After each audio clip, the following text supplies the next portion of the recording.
হালিশহর খেয়ার 3 দিনব্যাপী নাট্য অনুষ্ঠান অনুষ্ঠিত হয়ে গেল নৈহাটি ঐক্যতান মঞ্চে। আপনারা এই খবর দেখছেন জনপ্রিয় portal channel social media urban টাইমসে মহন্ত দাশগুপ্তর খবরে। ভালো লাগলে অবশ্যই সাবস্ক্রাইব করবেন। আমাকে বললো, দেখো যদি স্নান করে বিপ্লবীয়ানা ধুয়ে ফেলো তাহলে আর কোনোদিন রান্না খেতে হবে না। আমাদের প্রধানমন্ত্রী শ্রীমতী ইন্দিরা গান্ধী আমার কমরেড চারু মজুমদারের জন্য 1 বাক্স নিম পাতার তৈরি সুস্বাদু লাড্ডু পাঠিয়েছে। তা থেকে কয়েকটা লাড্ডু খাবার পরে চারুদার পেটে কি ভীষণ ব্যথা। চারুদা বাবাকে দেখে বললেন, বাবা পেটে ভীষণ ব্যথা। তাই শুনে চারুদার বাবা একটা লাড্ডু চিবোতে বললেন, আরে লাড্ডু খাও, আর লাড্ডু খাও। তাই শুনে ইন্দিরা গান্ধী চেয়ে বলে উঠলেন, লাড্ডু আমার হাতে তৈরি, লাড্ডুর কোনো দোষ নেই, দোষ সব হাতের মোবাইল। সেই থেকে চারুদা প্রতিজ্ঞা করেছে যে আর কোনোদিন অস্ত্র ধরবেন না। তালিয়া তালিয়া তালিয়া। আজ সকালে আমি আর আমার জ্যেষ্ঠ ভ্রাতা কিছু টুকিটাকি জিনিস কেনার জন্য বাজারে গিয়েছি। হঠাৎ কিছু বীরপুঙ্গবের দল কালো কাপড় মোড়া আমাদের ঘিরে ধরে বললেন, এই সারা কুয়োরের বাচ্চা, এই উদম হয়ে দেখা তো। আমরা নির্বিবাদেই উদম হয়ে গেলাম। তাই দেখে ফিসফিসে বলে উঠলো, আরে শালা বুঝতে পারছি না রে, এটা কি হনুমান না শুয়োর? তালিয়া তালিয়া। এই অসময়ে কোনো বন্ধুর হাত ধরবে আমার হাত, কেব পারি হেইয়া হেইয়া হেইয়া। হারিস করবো না, ঘর তোর একেবারে তছনছ করেছিল যে তুই পাগলে। বাইরে থেকে তালা মেরে তো দেখছি শান্তি নেই। তুই কতবার ভেতরের ঘরে হাত পা বেঁধে ফেলে রাখ। দাঁড়াও মজা দেখাচ্ছি, তুই ঢ্যামনা পুরো। চাবি তো আমার কাছে, আসছি, দাঁড়াও। রমণী মোহন আসছে, সে আসছে, আসছে, সে আসছে, আসছে, সে আসছে। কিরকম হারাবি রে, ভেতর থেকে দরজা বন্ধ করে দিয়েছে। এই যে পাগলের দল, দরজাটা খুলে দিন বলছি। না না, তুমি সেটা আমাদের গ্রেফতার করে কি হাত দিলে পাঠিয়ে দেবে? আমি জানি তো। আরে সাদা মরবি করে এই মাটি। তুই আর আমার লাইফটাকে ছিপড়ে করেইছে। রাহুলটা বাইরে থাকে তাই বেঁচে গেছে। সব বিহার জেল, উড়িষ্যার জেল, কোথাও আপনাদের ঠাঁই নেই। নিন দরজাটা খুলো। আগে বলো, তুমি একটা নেগোসিয়েশনে আসছো, আমরা একটা কোয়ালিশনে যাচ্ছি, এই যে একটা কলিউশন গভর্নমেন্ট তৈরি হবে, এটাই সলিউশন তো? কে বলে ওই ছাত্র রাজনীতি করতে? রাজনীতি বানাতে গিয়ে তো 2 সালে পাগল হয়ে বসে আছে। পাগল তো নয়, পাক্কা শেয়ার। আমি হলে সালে এতক্ষণে রাঁচিতে ফেলে আস। দরজাটা খুলবেন কি নাকি ভাঙবো? আগে কথা দাও যে তুমি একটা সংহতি কোনটা তৈরি করবে। বাবারে, সংহতি, নেগোসিয়েশন, কোয়ালিশন সব করবো। নিন দরজাটা খুলুন। রমণী মোহন, বলো। যাও দরজাটা খুলে দাও। না, তুমি বলো, তুমি নেতৃত্ব দেবে, তুমি খুলে দাও। বড়দের সঙ্গে তর্ক করতে নেই, যাও খুলে দাও। তাহলে জানো, আমরা দুজনে হাত ধরাধরি করে মার্ক্সবাদ আর মাওবাদ এগিয়ে যাই। খুলুন না রে বাবা, সাধুনের উপরে দোকান খুলে রেখে এসেছি।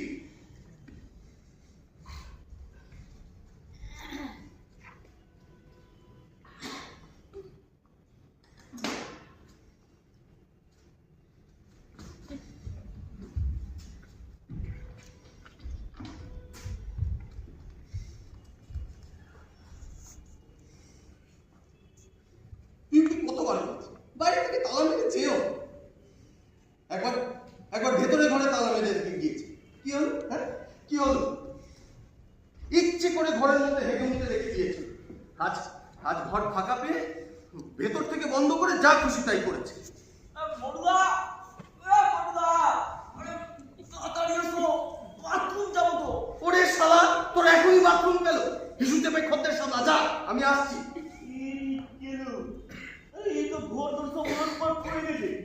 এরা নতুন কি? এ তো রোজকার ঘটনা। আর তুমি আচ্ছা তোমার বন্ধু পিউ পিউ করে একটা করে হেল্প করে ফেলে। আর কতবার বলেছি দোকানটা এখান থেকে এই বাজে বকিস না তো, এখানে পোশাক কত জমে গেছে বলতো। আরে আসল কথাটাই বলো না, পিউটির জন্য তো দোকানটা পাওয়া যাচ্ছে। এই বাজে না বকিস, তাহলে দোকান সামলা, আমি আসছি, যা। তাড়াতাড়ি এসো।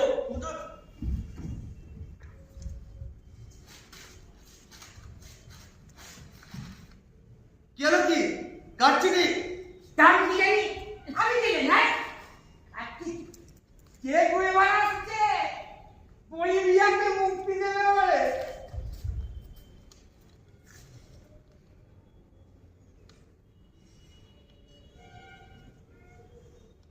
হ্যালো, তুই আসছিস আয়, সঙ্গে আবার তোর ওই বন্ধুকে নিয়ে আসার কি আছে এই পাগলদের মাঝখানে? কে আসছে? আপনার ছেলে আসছে, সঙ্গে তার প্রবাসী বাঙালি ইঞ্জিনিয়ার বন্ধু রাহুল। কে রাহুল? হ্যাঁ, আপনারা তো আবার মাঝে মধ্যেই সব কিছু ভুলে যান। হ্যাঁ, পিউ বাড়ির বাইরে থাকলে নিজের ছেলেকেই চিনতে পারেন না। রাহুল আসছে, আপনার ছেলে, ঠিক আছে, আর সঙ্গে তার প্রবাসী ইঞ্জিনিয়ার বন্ধু। 5 বছর হলো এলএনটির আন্ডারে সুপারভাইজারি চাকরি করে, মাইনে পত্র ভালোই পায়, খারাপ পায় না। জীবনে তো ছেলে মেয়ের জন্য চেষ্টা চরিত্রও করলেন না, তদবিরও করলেন না। একটা তো চারু মজুমদারের চেলা হয়ে জেল ফেল খেটে 3rd ডিগ্রি খেয়ে দাদার কোলে শুয়ে দুধু খাচ্ছে। আরে বড়টা 77-এ নতুন সরকার করে নতুন সূর্যোদয়ের স্বপ্ন দেখেছিল, দেশ থেকে সমস্ত জঞ্জাল বিদায় করে সাম্যবাদ প্রতিষ্ঠা করবে। জঞ্জালরাই কোঁদে লাথি মেরে তাড়িয়েছে, সেই থেকেই উন্মাদ বলিহারি বাবা দেশোদ্ধার। তাতে তোর কি? তুই আমার মেয়ের পথে পথে ঘুরিস কেন? এই তো ঠিক মনে পড়েছে, আমি কে বলুন তো? কে বাবা তুমি? আমার সেনাগিরি। হ্যাঁ, আমার সেনাগিরি।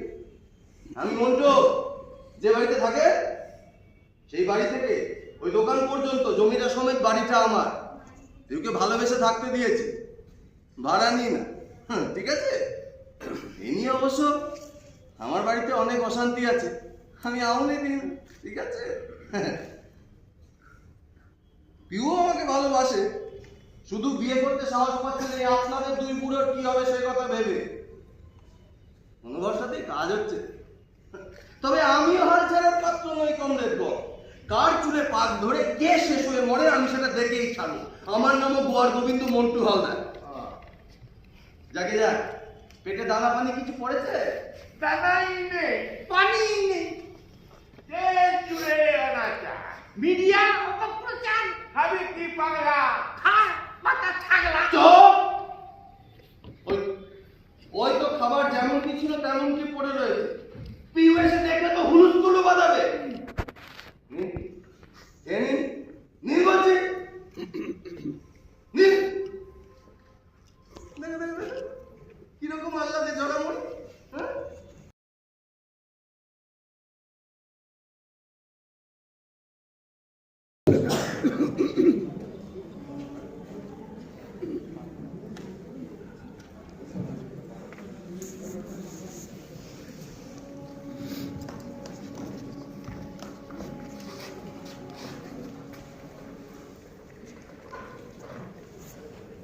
উত্তরীয় পড়িয়ে তাকে আমরা সম্মাননা জ্ঞাপন করছি।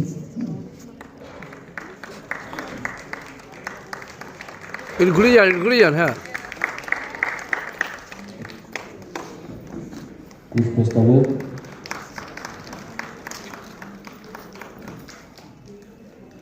খেয়ার স্মারক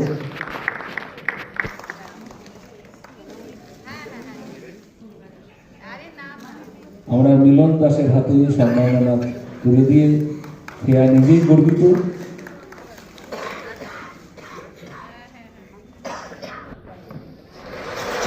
মিলনবাবু যদি সামান্য 2-1 কথা বলেন।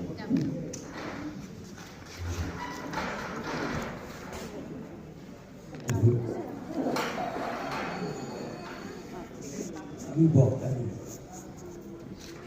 বলতে কাজ করি।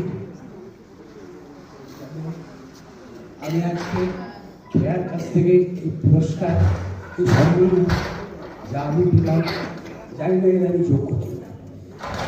যাই হোক, ওনারা আমাকে নির্বাচিত করেছেন, তার জন্য খেয়ার সবাই সমস্ত সব সদস্যদের আমি আমার আন্তরিক অভিনন্দন জানাচ্ছি। আমার মনে হয় আমাকে নির্বাচন করেছেন কি কারণে জানি না, এমন কিছু কাজ আমি করিনি যে সবার মনে থাকবে। তবুও ভাবছি হয়তো 60-70 দশক থেকে আমি আমার এই নাটকের জীবনে প্রাপ্তি করেছিলাম, আর এখন বর্তমানে এই যুগেও আমি এর মধ্যেই লিপ্ত আছি, যার ফলে হয়তো আমাকে ওনারা এই পুরস্কার দিয়ে আমাকে সম্মাননা জানিয়েছে। এর জন্য কৃতজ্ঞ। আর কি বলবো, আমি তো মঞ্চের বাইরের লোক, আমার দেওয়ার কোনো নেই। আপনাদের সবাইকে ধন্যবাদ জানিয়ে আমি আমার বক্তব্য শেষ করি।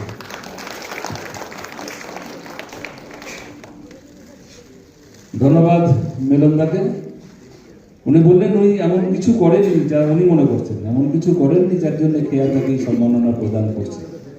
তার সঙ্গে এটাও বলেছে 60-70 দশক থেকে এই কাজটা করে আসছে, 60-এর দশক থেকে। বিগত 50 বছরের বেশি অভিজ্ঞতা সম্পন্ন একজন ব্যক্তিত্ব, যিনি মঞ্চের আবহ তৈরি করেন, নাটকের প্রয়োজনে আবহ তৈরি এবং তার প্রক্ষেপণের দায়িত্ব রয়েছে। অবশ্যই অনেকেরই নজরে এসেছে এটা মিলনদারের বিগত 50 বছরের কর্মকাণ্ডের স্বীকৃতি। এইটা খেয়া মনে করেছে, তাই খালি উনি মনে করছেন যে এমন কিছু করেননি। খেয়া মনে করেছে উনি এমন অনেক কিছু করেছেন যার জন্য ওনাকে এই সম্মাননা দেওয়াটা আমাদের দায়িত্বের মধ্যে ছিল, আমাদের কর্তব্যের মধ্যে ছিল। আমরা সেই দায়িত্বটুকু শুধু পালন করেছি মাত্র, এর বাইরে কিছু না। ধন্যবাদ মিলনদাকে। বলবেন? যখন 60-এর দশকের কথা উঠলো, আমি বলি একটু আমার ওই অভিজ্ঞতার কথা। এখন ইন্টারনেটের যুগ, যেভাবে আমরা এই আবহ তৈরি করতে সহযোগিতা মানে সাহায্য পাই ইন্টারনেটের মাধ্যমে, আমরা যখন এই কাজগুলো করছিলাম এই সুবিধা সুযোগ ছিল না। আমরা আবহ তৈরি করার জন্য যদি কোনো রকম মিউজিকের দরকার হয়, আবহ সৃষ্টি করার জন্য, হয় আমাদের ইনস্ট্রুমেন্ট প্লেয়ার যারা যারা যন্ত্রী তাদেরকে সংগ্রহ করে তাদেরকে এনে স্টুডিও রেকর্ডিং করে তারপর আমরা সেই মিউজিকটা তৈরি করতাম। তারপর এই যে এফেক্টস মিউজিক যেগুলো, এগুলো আমরা কখন ঝড় হবে কখন বৃষ্টি হবে সেখানে সেই শব্দ সংগ্রহ করে আমাদের কাজ করতে হতো। এখন সেই জিনিসটা অনেক সুবিধা হয়ে গেছে, ওই অবস্থায় আমরা কাজ করি। আমি আমার হাতে খড়ি বলা যায় এই এতে প্রফেশনাল যে থিয়েটার কলকাতায় হয়, সেই থিয়েটারে আমি আমার গুরু শ্রীপতি দাস, ওনার হাত ধরে আমি প্রথম এই প্রফেশনাল থিয়েটারের মধ্যে সহযোগী হিসেবে কাজ করতাম। সেই কাজ করতে করতে বিভিন্ন অফিস ক্লাব তাদের অনুষ্ঠানে যেতাম। তারপর এই করতে করতে কিছু গ্রুপ থিয়েটার আমার কাছে আসে, সেই থেকে আমি আমার কাজকর্ম এখনো পর্যন্ত, সেই তখন থেকে এখনো পর্যন্ত আমি চালিয়ে যাচ্ছি। মিউজিক তৈরি করা আমার একটা মানে প্রফেশনে দাঁড়িয়েছে, কিন্তু এটা আমার একটা প্যাশন ছিল, সেইভাবেই আমি করি। এখন অনেক সংস্থার কাছে আমি এই কাজগুলো করি, কিন্তু আমি আমার নামে এগুলো প্রচার করি না, তাদের করে দিই, তারা উপকার পায় নিশ্চয়ই, তাই আসেন, কিন্তু আমি আমার ওখানে কোনো নাম প্রকাশ করতে দিই না। আমি নিজে হাতে যে দলের কোনো কাজ করি সেইটুকুতেই আমার নাম থাকে, এছাড়া বাকি যা করি সেখানে আমি নাম দিই না। এইভাবে আমার কাজ আমি এখনো চালিয়ে যাচ্ছি। ধন্যবাদ। ধন্যবাদ মিলনদাকে। কোনো রকম বলছি যে এই যে 3 দিন ধরে নৈহাটি ঐক্যতানে যে হালিশহর খেয়ার নাটকের উৎসব বা অনুষ্ঠান যে চলছে, মঞ্চস্থ হচ্ছে অনেকগুলো নাটক 3 দিন ধরে, তার সার্থকতা সম্পর্কে একটু ব্যাখ্যা করলে ভালো হয়, কতটা সার্থকতা হবে। আমি একদম যেদিন থেকে কথা বলতে শিখেছি সেদিন থেকে আবৃত্তি করি। 11 বছর বয়স থেকে আমি অভিনয় শুরু করি। অভিনয়টাই আমার ধ্যান, জ্ঞান, নেশা। সেই নেশার থেকে আমি এই থিয়েটারটা করি। এই খেয়া দলটা আমার গঠন হয়েছে 98 সাল। 98 সাল থেকে এটা প্রথমে ছিল কবিতার আসর, আবৃত্তি, তারপর এই নাটক। আজ 25 বছর এটাই করছে। আমরা মানুষকে কিছু দেখাতে পারি সেই চেষ্টাই করি। থিয়েটারকে ভালোবেসে আমরা থিয়েটার করি। কটা থিয়েটার, কটা নাটক মঞ্চস্থ হলো 3 দিনে? 3 দিনে 6টা নাটক। তো 3 দিনই লোক সমাগম বা নাট্যমোদীদের সমাগম হয়েছে ভালো? খুবই অল্প সংখ্যক, কিন্তু আজকে একটু পেয়েছেন ভালো শেষের দিকে? প্রথম দিনও ছিল। প্রথম দিন। আজকাল লোক খুব কম হচ্ছে, মানে টিভিতে মুখ দেখানো যায় এরকম শিল্পী যখন থিয়েটার করে তখন খুব ভিড় হয়। আমাদের থিয়েটারে ভিড় হয় না। শুভ সূচনা করেছিলেন কায় নাটকের? প্রথম দিন শুভ সূচনা মুরারি মুখার্জি, মুখার্জি, তীর্থঙ্কর চন্দ্র, শান্তনু মজুমদার, এই 3 জন উপস্থিত ছিলেন। আপনার নামটা বলবেন? আমার নাম অনিমেষ ভট্টাচার্য। ভালো থাকবেন।